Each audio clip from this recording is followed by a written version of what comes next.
What do you see? Oh, they had rum barrels. Right here it says, salt cured America's oak rum barrels.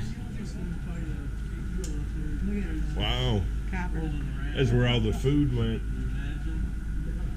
Is that brass or copper? It's brass, isn't it? I imagine. Pretty heavy. Ooh, I would have had to keep my wine in a flask like this. Look.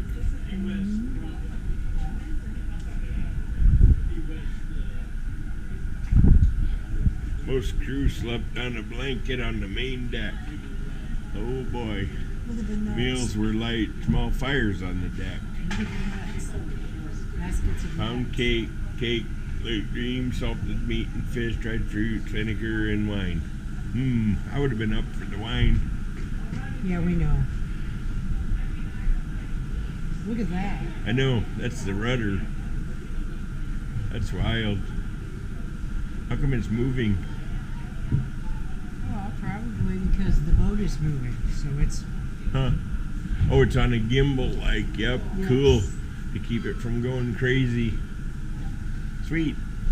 Oh, look, they do got a motor hit down there. Yeah, he said they did. He told me they did because he said if they got timetables, Oh, yeah. they have to be in port at a certain time, then they have to kick up the motors and go. Kick it up.